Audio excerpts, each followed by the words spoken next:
conhecido. Encontrou? Amém? Diz assim a palavra. Jesus entrou no templo e expulsou todos os que ali estavam comprando e vendendo. Derrubou as mesas dos cambistas e as cadeiras dos que vendiam pombas. E lhes disse: está escrito, a minha casa será chamada casa de oração, mas vocês estão fazendo dela um covil de ladrões. O cego e os mancos aproximaram-se dele no templo, e ele os curou. Mas quando o chefe dos sacerdotes e os mestres da lei viram as coisas maravilhosas que Jesus fazia, e as crianças gritando no templo, Hosana ao filho de Davi, ficaram indignados e lhe perguntaram: não estás ouvindo o que essas crianças estão dizendo? Respondendo Jesus: sim, vocês nunca leram? Dos lábios das crianças e dos recém-nascidos suscitaste louvor? E deixando-os, saiu da cidade para Betânia, onde passou a noite. Amém? Vamos orar. Pai, nós te agradecemos, Senhor, por tudo que o Senhor já realizou até aqui, Senhor. Oh, Pai, não somos merecedores de tanto amor, de tanta graça, Senhor. Oh, Pai, de tudo que o Senhor tem nos dado, Senhor. Somos gratos a Ti, Senhor, porque o Senhor tem nos dado além, Senhor, do que pedimos e pensamos, Senhor. Porque o Senhor tem cuidado de nós, Senhor, a cada instante, Pai. E pedimos, Senhor, agora mais uma vez, Senhor, oramos a Ti, Senhor, e clamamos, oh, Pai, para que o Senhor venha falar conosco, Senhor, nessa manhã, Senhor. Para que possamos ouvir, Senhor, nessa manhã a Tua voz, Senhor. Não a minha voz, Senhor, não a voz de homem, Senhor, não a minha palavra, Senhor, mas algo que venha, Senhor, oh, Pai, do Teu Espírito, Senhor, que venha do Teu trono, Pai, em nome de Jesus. Abra os nossos corações, Senhor. Abra, Senhor, a nossa mente, Senhor. Quebranta, Senhor. Oh, Pai, tira toda a dureza de coração. Oh, Pai, tira, Senhor. Oh, Pai, todo o orgulho, toda a soberba humana, Senhor. Oh, Pai, que possamos agora nos humilhar diante de Ti, Pai, e diante da Tua palavra, Pai. Oh, Pai, porque ela é vida, Pai, porque ela é verdade, Senhor. Oh, Pai, é ela que nos guia, nos ilumina, é ela que nos orienta, Senhor. Ela é o nosso padrão, o nosso código, Senhor, para vivermos, Senhor. Oh, Pai, foi a ela que o Senhor deixou a nós, Senhor, para que possamos viver de acordo, oh, Pai, com os Teus mandamentos, Senhor, e de acordo com a Tua vontade. Por isso, fala nessa manhã, Senhor. Fala, Senhor. Tenha misericórdia de mim, Senhor. Oh, Pai, que sou limitado, Senhor, que sou falho. Oh, Pai, que o Senhor, oh, Pai, venha fazer a Tua vontade, Senhor, através, Senhor, da minha vida, Senhor. Oh, Pai, em nome de Jesus, e através da Tua palavra, através da Tua igreja, do Teu povo, de cada irmão que está aqui, Senhor. Usa, Senhor, e fala conosco, em nome de Jesus. Amém. Amém. Deixa eu só... Esqueci só de fazer um negocinho aqui.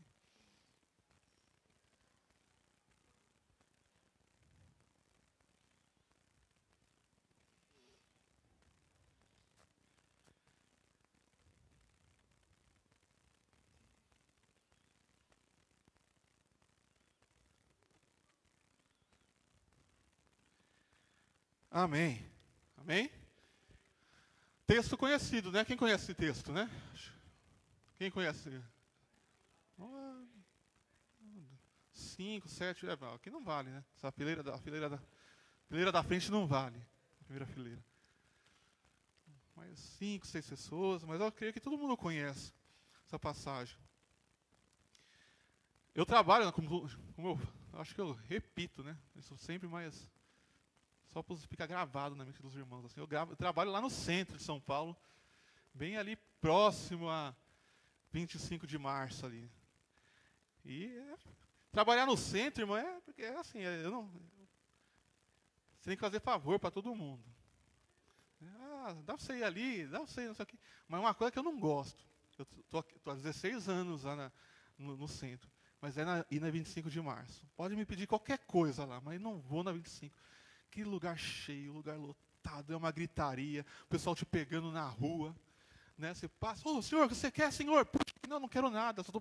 Não, puxa. E você tem que andar com a mão no bolso, né? Porque também, porque é muito assalto e aquele pessoal te empurra. Então, assim, eu estou há 16 anos lá, eu não, acho que uma mão, acho que umas 5 vezes eu apareci lá na 25 de março. Porque eu não gosto, aquela ladeira. A Lori e a Vanessa, né, e o Amarildo, pelo contrário, né? Esses daí gostam no 25 de março. Não, mas é que eu não vou falar, eu falo de quem eu conheço, assim. Eu sei que você, a Lori e o Amarildo gostam de passear na 25 de março. Mas, gente, eu não suporto, é um barulho, é uma gritaria, é muita gente. Quem já foi lá na 25 de março desse jeito, né? Ainda mais agora, fim de ano, assim, nossa, eu não passo nem perto. Agora você imagina a 25 de março, assim, é o parâmetro que eu tenho. Agora você imagina a 25 de março misturada com um monte de som de animais. É um monte de ovelha. Balido? É isso, balido de ovelha. E arrulho de pomba. Imagina, um monte de gente gritando, um monte de gente falando, um monte de gente transitando para lá e para cá. E é barulho de ovelha para lá? É barulho, é som de pombo para cá? E junta, além de tudo, aí o cheiro, irmão. Imagina o cheiro que devia ser aquilo lá. Eu já... A Lori não está aqui, nem o Gabriel, né? Mas eu já fico me incomodado, às vezes, com o cheiro de um cachorro que eu tenho lá em casa, irmão. Ah, tá ali, ó, escondido. Às vezes eu me incomodo com o cheiro de um cachorro. Eu tenho 2 cachorras, né? Mas que tem uma que eu não sei. Eu falo que ela é baixinha, acho que ela anda mais perto do chão. Eu acho que ela pega mais cheiro, assim, né? Mas eu me incomodo. Assim, né? Com o cheiro do cara. Imagina. Ó, Flávio Josefo, que foi um historiador, lá, bem lá do primeiro século, ele, não sei, eu li isso, tá, irmãos? Eu nem não achei ele falando. Eu li uma pessoa falando que ele falou. Então, né, tem um parênteses aí, não sei se... Mas fala que em determinado ano, na Páscoa, foram mortos 255 mil animais foram sacrificados na Páscoa, lá no templo. Então imagina, era ovelha, era pomba, era barulho. E o texto que a gente lê aqui é Jesus entrando no templo. E quando ele entra no templo, é isso que ele encontra. É uma mistura de 25 de março com um monte de animais e cheiro, e aí o pessoal comprando e vendendo. Porque o pessoal tinha que oferecer. Deus tinha determinado que era necessário um animal para, né, sacrificar, para levar sua oferta. Então, gente vinha de longe. E então não trazia animal, tinha que comprar. Dependendo da situação financeira, uma ovelha, mas gente que não tinha muito recurso, oferecia a pomba. Então, o pessoal vendia isso ali.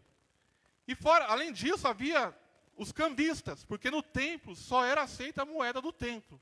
Então tinha uma casa de câmbio ali, que transformava a moeda, seja lá grega, romana, ou de outra província, de outro lugar, tinha que ser transformada para a moeda que era aceita no templo. Então era gente comprando, era gente vendendo, era cambista, tudo isso dentro do templo. Além disso, outras pessoas vão dizer que havia ali extorsão, muito abuso. O texto, irmãos, não está dizendo, o texto está falando que eles estavam comprando, vendendo, e que tinha cambista ali. Mas, provavelmente, a gente sabe, né? Havia abuso. O pessoal, às vezes, cobrava mais do que devia. Colocava um valor absurdo, aproveitando ali que tinha, né, da situação, da necessidade das pessoas de oferecer um animal. E aí colocava aquele preço, supervalorizava. Então, em época de festa, era ali Podia haver ali uma extorsão.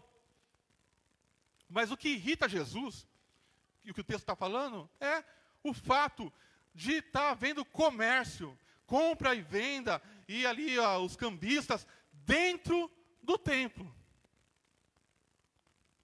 E Jesus, quando ele entra, ele expulsa os cambistas.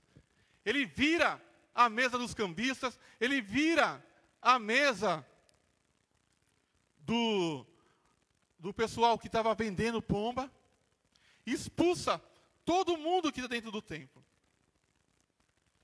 E quando ele está expulsando aquele pessoal de dentro do templo, ele fala, está escrito, a minha casa será chamada casa de oração. É o que está em Mateus. Se você for ler em Marcos, vai estar, a minha casa será chamada casa de oração para todos os povos. Que Jesus está citando Isaías 56. E ele cita também Jeremias, que ele fala, mas ao invés disso, vocês fizeram da minha casa um covil de ladrões. Covil aqui é esconderijo, caverna de ladrões, de salteadores, dependendo da versão que você vai ler. É Jesus citando lá Jeremias capítulo 7. Tem um comentarista que diz assim, o templo não estava cumprindo o seu papel ordenado por Deus de servir de testemunha para as nações. Mas havia se tornado, assim como acontecera com o primeiro templo, o principal símbolo de uma crença supersticiosa de que Deus protegeria e reuniria seu povo, independentemente de sua conformidade com a vontade divina. O templo, ali, já tinha perdido a sua finalidade. Ele não estava cumprindo a sua missão. Por isso que quando Jesus chega, ele expulsa toda aquela galera que estava fazendo aquela bagunça, vendendo, comprando, dentro do templo. E mais para frente, Mateus capítulo 25, Jesus, ele vai ali profetizar, ele vai ali, a destruição daquele templo. Em Mateus capítulo 24, ele profetiza a destruição daquele templo que estava ali em Jerusalém, o templo de Herodes, como era conhecido.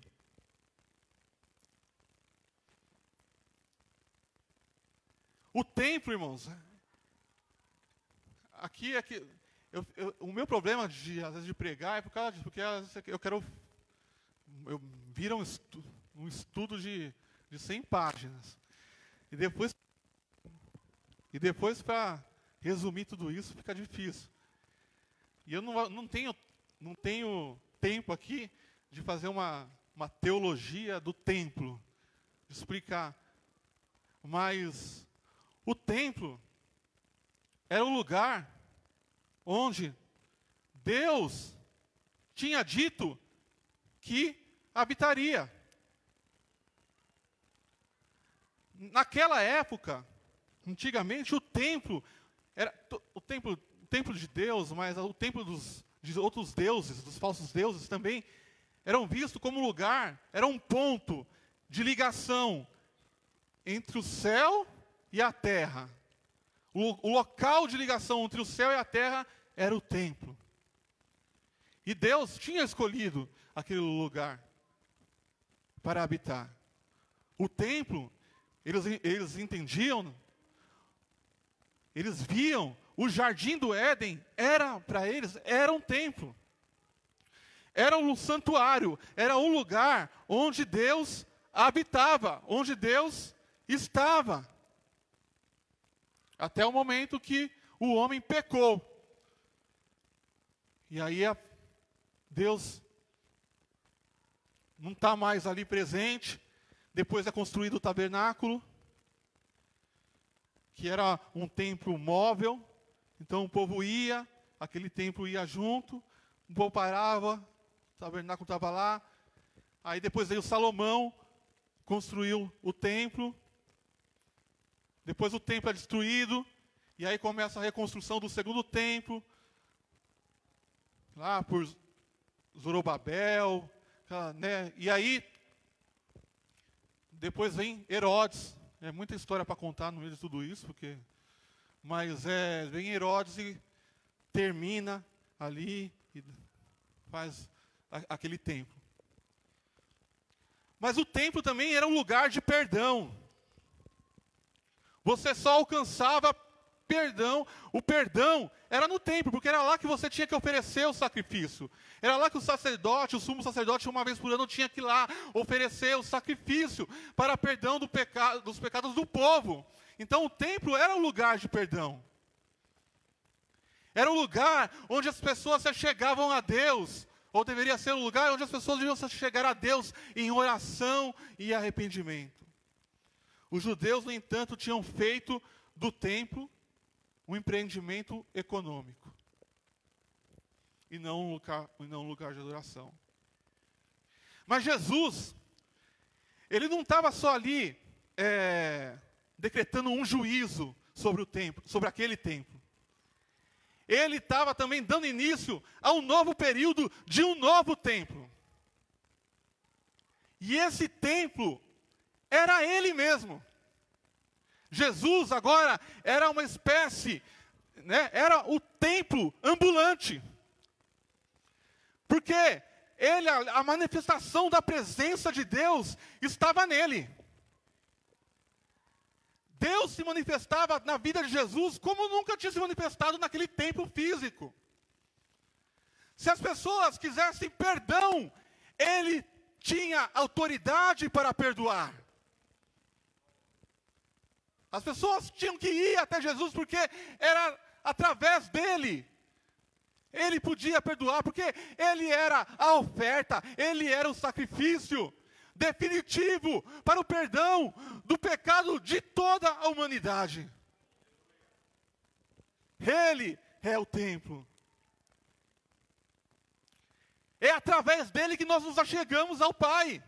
Nós oramos ao nosso Pai em nome de Jesus.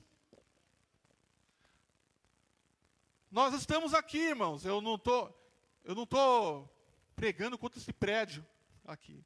É uma bênção ter esse prédio aqui, ter esse local, né? Ter essa igreja que a gente chama de templo. Mas a gente não precisa do prédio, da parede, para se chegar a Deus. A gente precisa de Jesus.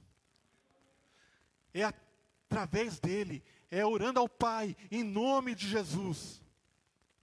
Quando vocês orarem, orem ao Pai, mas peçam em nome de Jesus. É através dele que nós nos achegamos ao Pai. Ele é o caminho, ele é a verdade e ele é a vida. Ninguém vai ao Pai a não ser por ele. Não é mais, as pessoas acreditavam que era no templo, mas não, agora é através de Jesus. Eu sou o caminho, eu sou a verdade e a vida. Ninguém vem ao Pai se não for por mim.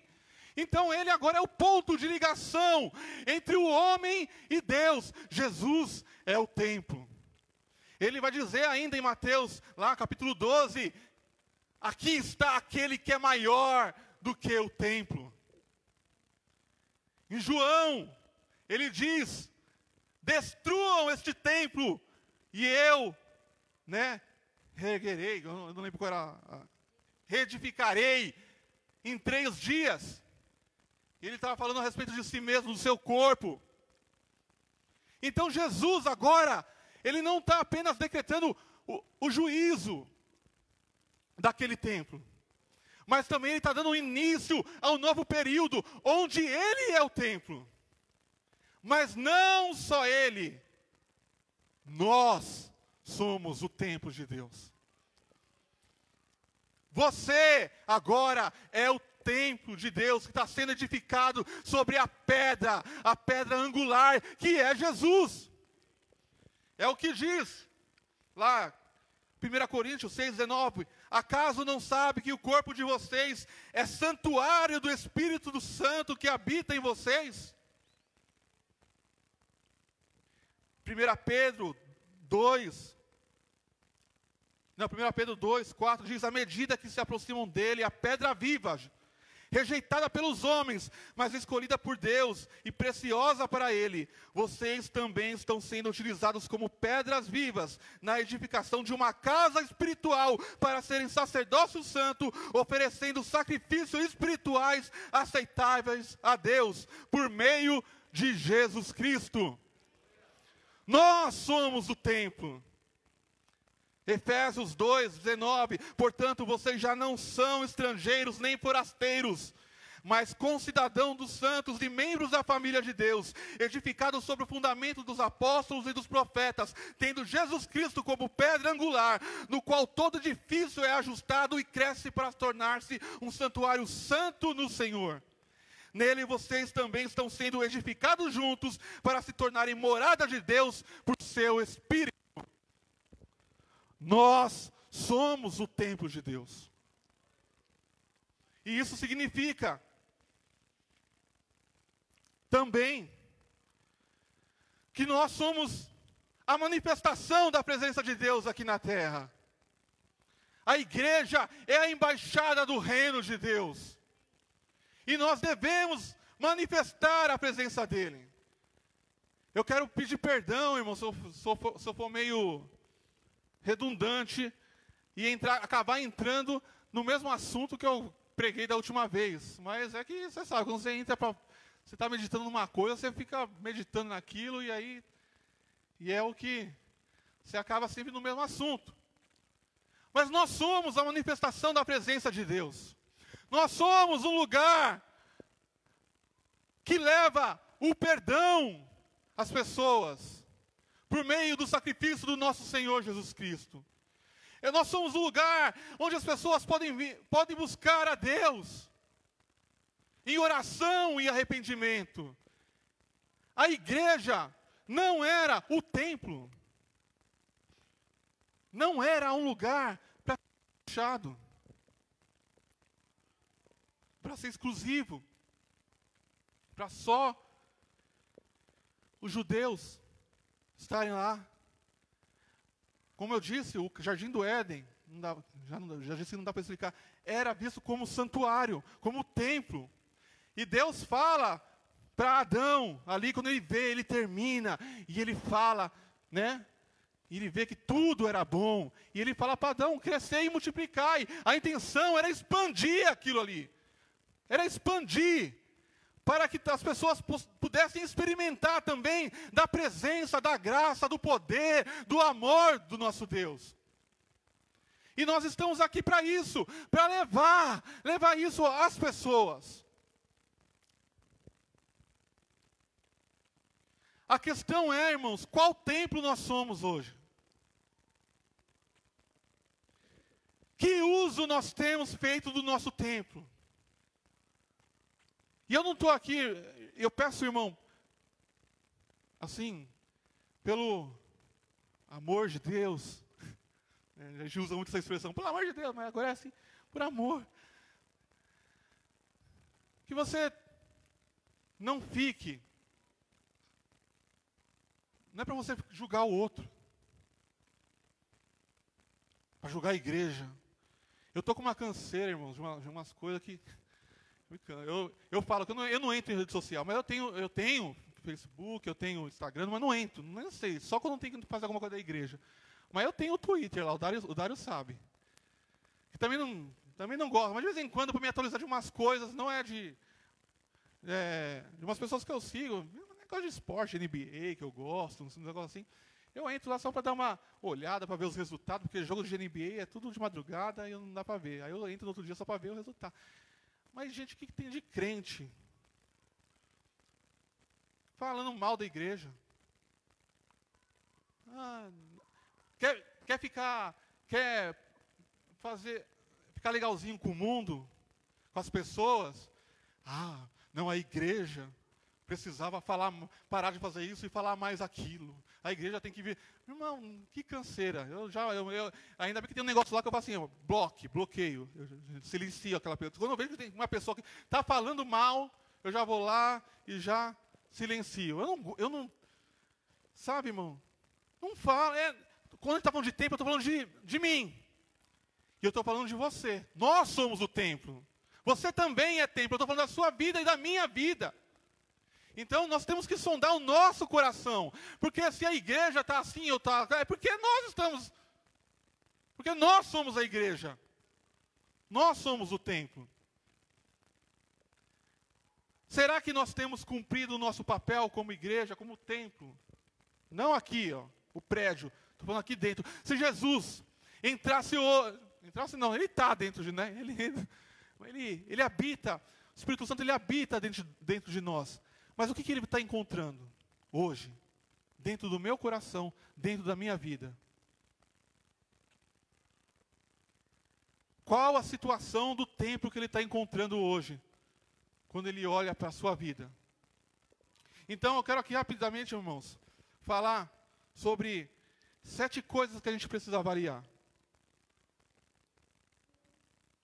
Não é uma lista exaustiva, não é? São 7 coisas que eu separei aqui. Com base no texto que a gente leu, que nós precisamos avaliar no nosso templo aqui, ó, no nosso coração, na nossa vida. A primeira é que toda avaliação, é só para partir, né? Toda avaliação tem que ter por base o que está escrito na Bíblia. Porque Jesus, quando ele chega ali e expulsa os cambistas, ele fala, está escrito, a minha casa será chamada uma casa de oração. Jesus, ele não estava inventando nada ali na hora. Não estava trazendo nenhum conceito novo. Ele estava simplesmente aplicando uma coisa que já estava na Escritura. A minha casa será chamada uma casa de oração. E nós precisamos... A primeira coisa, irmãos, é olhar para nós mesmos e ver se a nossa vida, se nosso templo está em conformidade com aquilo que está escrito aqui. Igreja não é aquilo que eu acho. Igreja não é aquilo que eu penso. Irmão, hoje tem igreja para qualquer um, para qualquer situação. O que você pensar? Igreja que se enquadra. Se você quiser procurar essa igreja não me enquadra, eu quero uma igreja onde o pessoal só vista laranja. Você vai encontrar uma igreja que só tem um pessoal lá que só usa laranja. É lógico que eu estou forçando a barra. Você encontra. Mas a questão não é essa. A questão é, esta igreja, este templo, ele está em conformidade com a palavra de Deus? Ou porque, não, eu sou igreja, eu sou templo. Tá bom, mas você olhou na Bíblia e você atende ali? Os requisitos que estão escritos ali na Bíblia? Ou você não, Deus é amor, Deus me ama, Jesus não sei o quê, e eu sou igreja. Amém, irmãos? Mas precisa passar aqui pelo crivo. Precisa passar pela palavra. É ela que nos orienta, é ela que define. Não é aquilo que eu acho, não é aquilo que você acha, é aquilo que a Bíblia diz. Amém? Segunda coisa que nós devemos avaliar em nós mesmos é se estamos negligenciando o nosso papel espiritual. Quando Jesus, eu já disse, e quando Jesus chega lá, ele cita Isaías 56 e diz, a minha casa será chamada casa de oração. Que Isaías, mais ou menos, ali está pegando a ideia da construção do primeiro templo.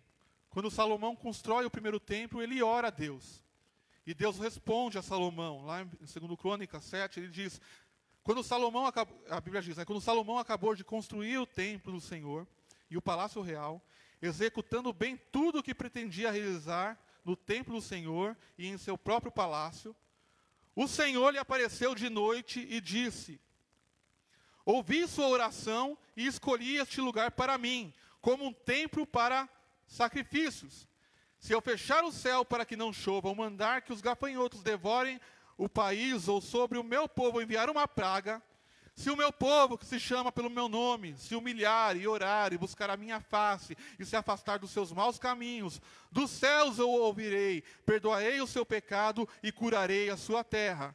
De hoje em diante os meus olhos estarão abertos e os meus ouvidos atentos às orações feitas neste lugar. Nós, como templo do Senhor,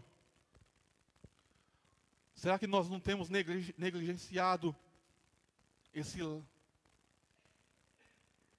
essa vida espiritual de oração, de busca, de arrependimento ao Senhor, de buscar a Deus? Como está o seu templo? Você é uma casa de oração? Você é um lugar onde Deus está sendo buscado? Terceira coisa que nós precisamos avaliar é se estamos negligenciando a nossa missão como templo. Porque lá em Isaías 56, o profeta diz: a minha casa será chamada casa de oração para todos os povos. É para todos os povos. Não era só para os judeus. É para todos. Mas havia ali no templo uma acepção de pessoas. Havia uma separação entre judeus e gentios. Mas desde sempre, irmãos, o objetivo de Deus era que todas as nações fossem abençoadas. E a gente precisa olhar para a nossa vida e ver se nós não estamos sendo negligentes com a nossa missão. Você é templo para ser luz nessa terra.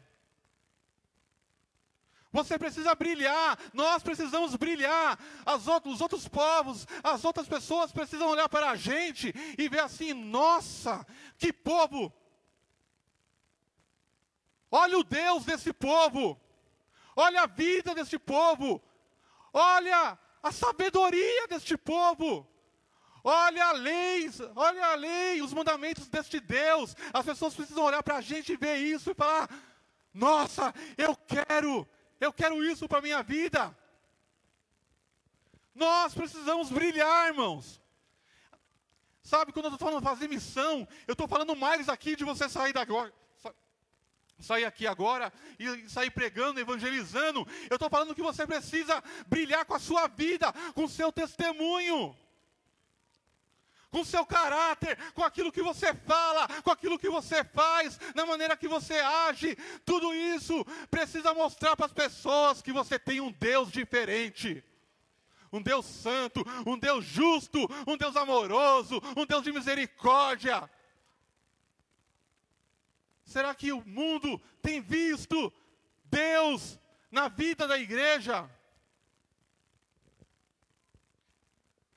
Às vezes, irmão, é só um conselho: é melhor falar menos e viver mais. Quando for falar, primeiro, veja se você está vivendo aquilo que você está falando.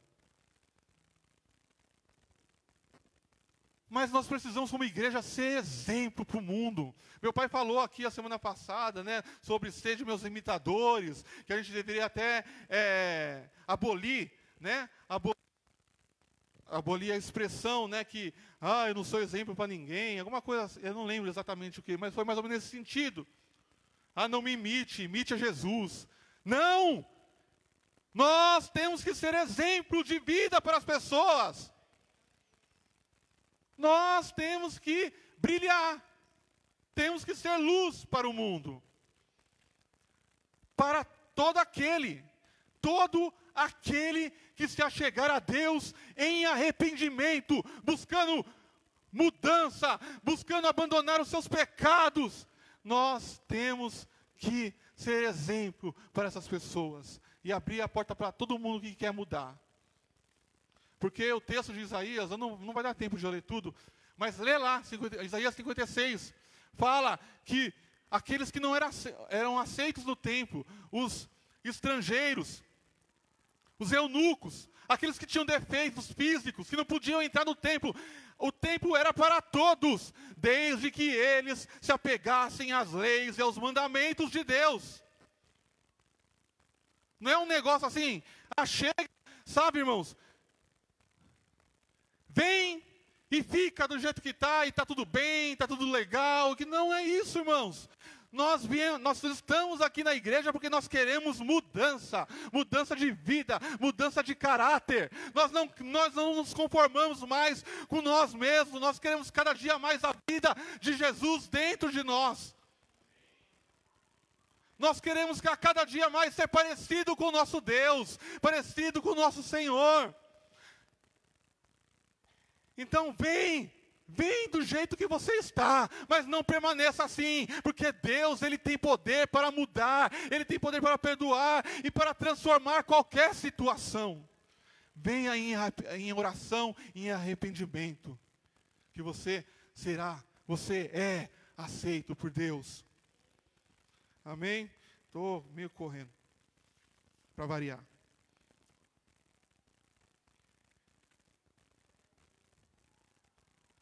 Temos que avaliar se não estamos vivendo apenas, irmãos, de nome, sem dar fruto. Porque o texto que Jesus fala ali, de Jeremias capítulo 7, que é de onde vem a expressão covil de ladrões, de salteadores. Se você for ler lá, depois ler também Jeremias capítulo 7, o povo vivia numa desordem, numa desobediência. O texto vai falar lá que eles não ajudavam os órfãos, eles não ajudavam as viúvas, não ajudavam os oprimidos, eles roubavam, eles matavam, eles adulteravam, e depois falavam, templo, templo, templo do Senhor. Como se aquilo, só o fato de falar templo do Senhor, de ter o templo do Senhor, se aquilo ia salvá-los. Estavam vivendo, irmãos, de nome.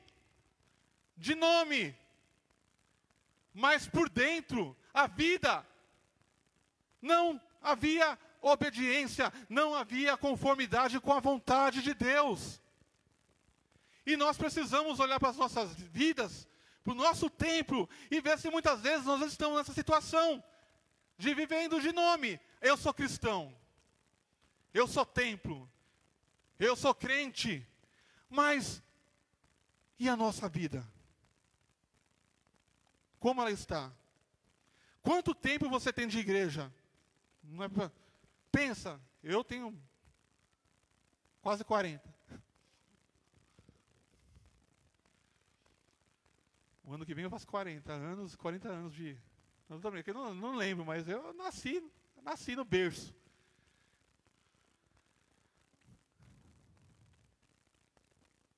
Que mudança você vê na sua vida?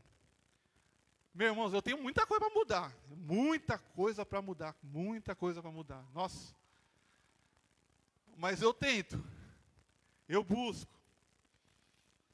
Eu não estou aqui falando nada para minha vanglória. Não é só como exemplo daquilo que eu quero falar aqui. Mas quem me conhece sabe que eu sou um cara estourado.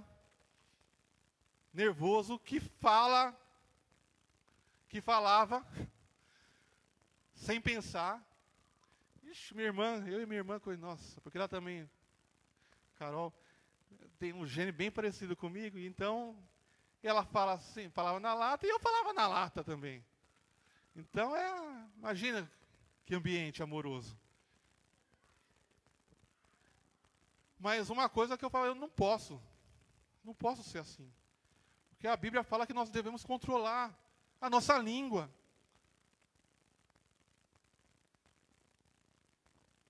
E eu confesso que tem situação que o negócio esquenta, assim, ó, fica quente. Eu sei que às vezes tem gente que fala, não parece, não sei o quê. Não parece, irmãos. Mas, assim, fazendo uma avaliação, eu acredito que eu mudei bastante daquilo que eu era para aquilo que eu sou hoje nesta área. Mas não é pela minha força, é pelo poder do Espírito, é pelo poder da palavra de Deus.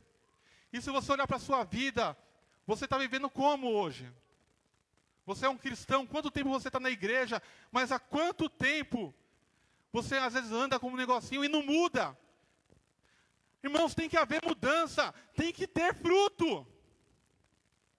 Depois aqui, logo em seguida, Jesus entra na parábola aqui, conta a história da figueira. Que ele vai até a figueira, não vê fruto, e ele amaldiçoa aquela figueira. Porque ela não está dando fruto. E pode ver que ali está entre as duas passagens de Jesus entre o templo. Ele está aqui no templo, ele sai, depois no outro dia ele volta ao templo. E entre ir e voltar tem essa história aqui da figueira. Que é como se Jesus, é um templo que não está dando fruto. Por isso, é um juízo. Vai ser destruído, vai ser cortado. Precisamos dar fruto, irmãos. Precisamos frutificar e não viver só de nome. Eu sou cristão. Eu sou crente. Eu sou filho de Deus. Eu nasci em berço evangélico. Mas o que Deus quer na nossa vida é mudança. Mudança. Nós precisamos mudar. Existe hoje um espírito, na igreja, no mundo, no mundo evangélico, no mundo gospel, que é, vem para a igreja e fica aí, está tudo legal, Jesus te ama e tal. Não, mas Jesus, ele te ama, mas ele quer mudança, ele quer arrependimento, ele quer mudança de caráter, ele quer mudança de vida. Ele exige sim de nós, ele exige de nós uma mudança radical, uma postura assim extrema. E nós precisamos lutar, não que a gente vai ser o santarrão, que a gente vai alcançar aqui, sabe, a perfeição de nunca... Não, a gente vai continuar, às vezes, pecando, errando, pisando na bola, mas nós temos que lutar contra isso, buscar a santidade, buscar viver em conformidade com Deus e com seus mandamentos. 5. Outra coisa que nós precisamos avaliar é se nós somos um canal para aproximar os espiritualmente doentes de Deus. Porque aí Jesus vai no templo, ele expulsa, ele diz, a minha casa, e depois o que ele vem? Vem os coxos, vem os cegos até ele, e ele cura o cego, ele cura o coxo, aqueles que não eram aceitos no templo, por causa do defeito, Jesus recebe eles e cura aquele cego e cura os coxos e faz ali um milagre.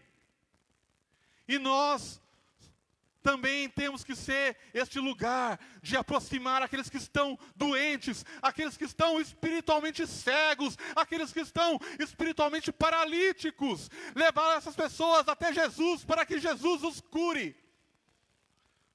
É nossa missão como templo fazer isso, levar as pessoas que estão precisando de cura, levá-las até Jesus, porque Ele tem poder para curá-las.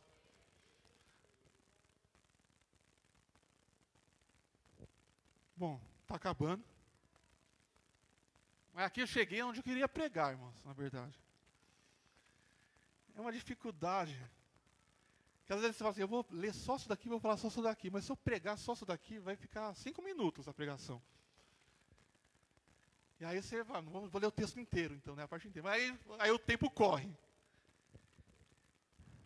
Mas, outra coisa que eu queria falar aqui, irmãos, nesse texto, é o seguinte, que quando Jesus cura, o texto diz assim o seguinte, no versículo 15, mas quando os chefes dos sacerdotes e os mestres da lei viram as coisas maravilhosas que Jesus fazia, eles viram as coisas maravilhosas que Jesus fazia.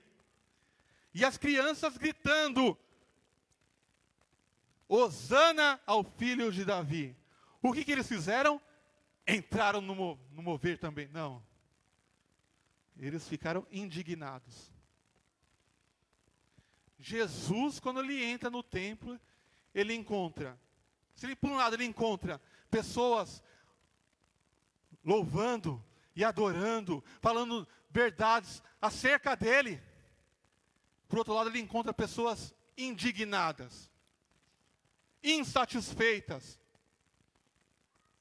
ofendidas.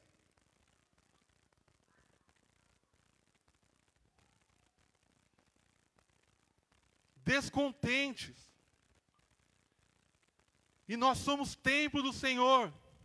O que Deus tem encontrado na nossa vida é indignação, é descontentamento, é insatisfação, ou Ele encontra dentro de nós louvor, adoração. Irmão, só um parênteses aqui. Espero que dê tempo. Aquelas crianças, criança é fogo, né? Criança, você não pode falar nada perto de criança. Eu aprendi, o Gabriel às vezes o Gabriel está lá distraído na sala. Está distraído, mexendo no tablet, tal, não sei o quê, e tal. E você está falando, conversando, falando alguma coisa, você acha que ele não está nem aí para nada. Quando chega lá na frente, ele repete tudo que você falou. Ah, mas você falou que não sei o quê. Eu achei que você não estava ouvindo. Criança repete. Criança é sincera, né? É espontânea. Minha irmã passa lá uns perrengues com os filhos dela também lá, que aquele lá fala. Ele entrou no elevador, a mulher entrou, ele falou bom dia, a mulher não falou nada. Aí ele, nossa mãe, que mulher mal educada. Assim, errado ele não está, né? Mas nossa mãe, que mal educada, nem cumprimenta. No elevador. Na frente, assim, criança fala. E aquelas crianças, elas estavam repetindo o que elas ouviram um pouco antes, porque Jesus entrou em Jerusalém. Ele entrou em Jerusalém montado num jumentinho. As pessoas estendiam seus mantos, pegavam ramos das árvores e espalhavam pelo chão. E Jesus ia entrando no jumentinho, e o povo, a grande multidão, gritava: Hosana ao filho de Davi. Bendito é o que vem em nome do Senhor. Hosana nas alturas. Eu até lembrei, ontem eu estava terminando até uma música que a gente cantava aqui antigamente. Ainda bem que tem um monte de gente aqui que é daquela época. Eu achei que ia pagar mico sozinho, mas não vou cantar não. Mas é que se eu esquecer a letra, né, a gente cantava Hosana, Hosana ao rei. A gente não cantava essa música? Ou eu estou, né? Mantos e palmas espalhando vai, o povo alegre lá em Jerusalém. Começa a ver o filho, né? A gente cantava, Hosana. A gente canta aqui, né? Não canta de vez em quando? Hosana, Hosana, Hosana nas alturas. Hosana, o noivo vem. E tem a clássica, né? A clássica é Hosana, Hosana. Mas o que era Hosana, irmãos? O que é Hosana? O que significa Hosana ao filho de Davi? A expressão Hosana, ela vem do Salmo 118. Se você ler na sua Bíblia, você não vai encontrar Hosana lá, porque vai estar escrito salva-nos. Salva-nos, Senhor. Traduzido literalmente, a palavra Hosana quer dizer salva-nos. Salva-nos. Mas ela virou, esse Salmo 118, após o exílio, ele virou um salmo messiânico, que apontava para a vinda do Messias. Então não era mais, antigamente era como um pedido de socorro. Salva-nos, Deus, salva-nos, precisamos de salvação, livra-nos. Mas agora, Hosana, após o exílio, já era um cântico de celebração. Eles já estavam antevendo a vinda do Messias para aquele momento. E quando Jesus está entrando em Jerusalém, e a multidão está gritando, Hosana ao filho de Davi, é como se ela estivesse dizendo, nós fomos salvos, o reino do Messias chegou, o nosso rei está entrando, o nosso rei está chegando. Nós fomos libertos, nós somos salvos. Hosana, irmãos. Aqui só para quando a gente for cantar da próxima vez, a gente cantar bem forte esse Hosana.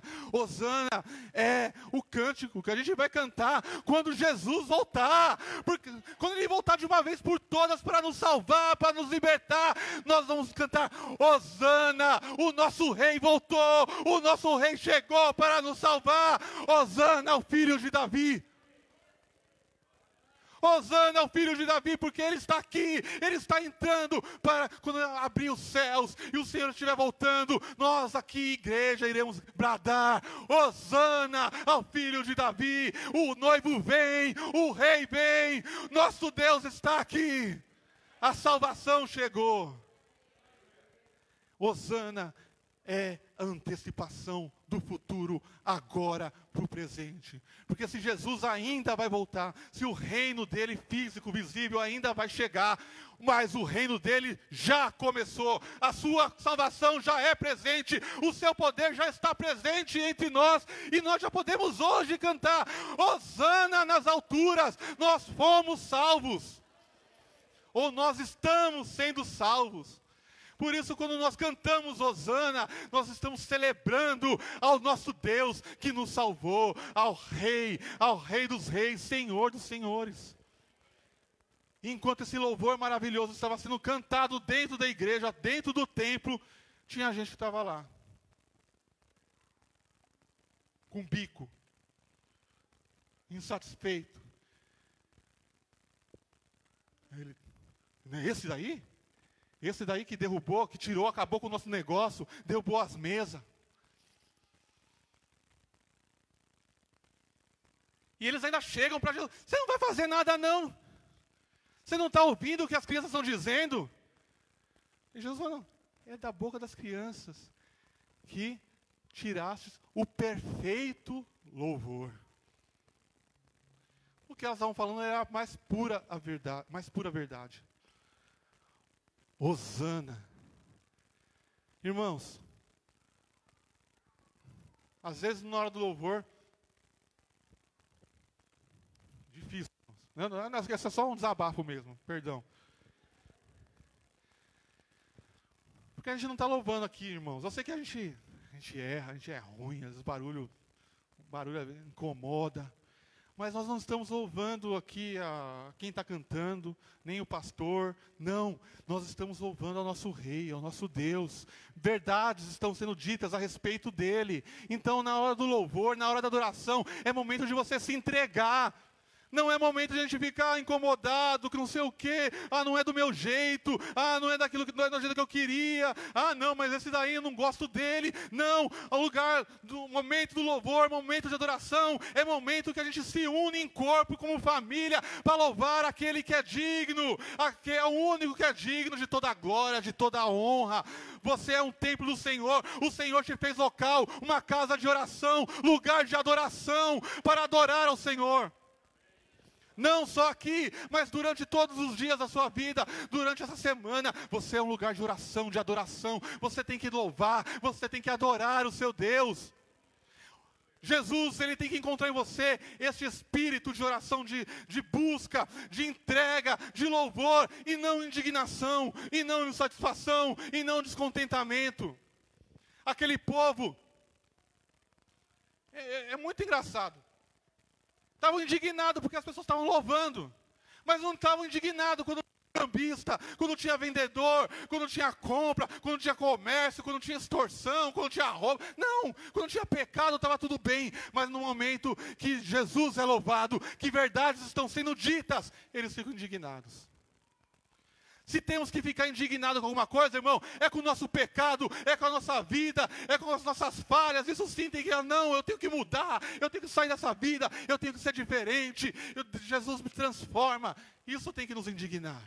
Mas louvor e adoração ao nosso Deus, não. Se una ao povo de Deus num momento de louvor e de adoração, e adore ao Rei dos Reis, Senhor dos Senhores.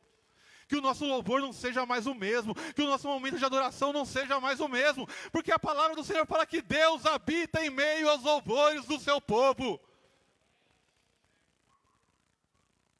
Às vezes você não gosta da música, às vezes você não conhece a música, você não precisa conhecer a música, você precisa adorar, precisa louvar. Se não conhece, aprende. Se não dá para aprender, louve, elogie o seu Deus, adore, feche os seus olhos, se sentir, erga as suas mãos, mas adore o seu Deus. Amém? O que Deus tem encontrado no nosso templo? Louvor e adoração ou indignação, descontentamento, insatisfação? Amém? É isso, irmãos. Amém? Vamos orar. E eu teria que perguntar para mim mesmo se tem um louvor, né? Mer, tem um louvor? Não sei. Eu acho que a gente deveria louvar, né, irmãos? Falei tanto de louvor, né? E aí chega e acaba assim, não, vamos louvar, né? Vamos já aplicar aqui, praticar. Amém? Vamos orar então, Senhor. Pai, em nome de Jesus, nós clamamos a Ti e pedimos, Pai. Ô Senhor, que como o Senhor ali entrou naquele templo, Senhor, que o Senhor também sonde os nossos corações, Senhor. Sonde a nossa vida, este templo aqui, Senhor. Esse templo onde o Senhor habita, Pai. E arranque aqui, Senhor, de dentro de nós, expulse de dentro de nós tudo aquilo que não está em conformidade com a Tua palavra, tudo aquilo que não te agrada, tudo aquilo que está contrário à Tua vontade, Senhor. Em nome de Jesus, Senhor. Que o Senhor venha encontrar em nós, Senhor, uma casa de oração, um lugar de adoração, lugar de louvor, onde o Senhor é encontrado, onde o Senhor é buscado, o Senhor é visto. Dentro aqui deste lugar, mas também fora, que as pessoas possam ver a Tua luz brilhar através de nós, que somos o Teu templo, Senhor. Em nome de Jesus, muda a nossa história, Pai. Muda, Senhor, muda este lugar, Senhor. Muda as nossas vidas, Senhor. Muda cada um aqui individualmente e muda, Senhor, aqui a Tua igreja como um corpo, Senhor. Que possamos viver realmente aquilo que o Senhor nos ensina e aquilo que o Senhor quer que vivamos, Pai. Em nome de Jesus, que haja arrependimento, que haja, Senhor, abandono de pecado, Senhor, que haja abandono, Senhor, da vida, Senhor, que está contrária à Tua palavra, e que possamos, Senhor, juntos, Senhor, oh Pai, ser um povo, Senhor, que leva o Teu nome, ser uma casa de oração para todos os povos, Senhor. Onde o Senhor seja conhecido, entronizado, adorado, em nome de Jesus, Senhor.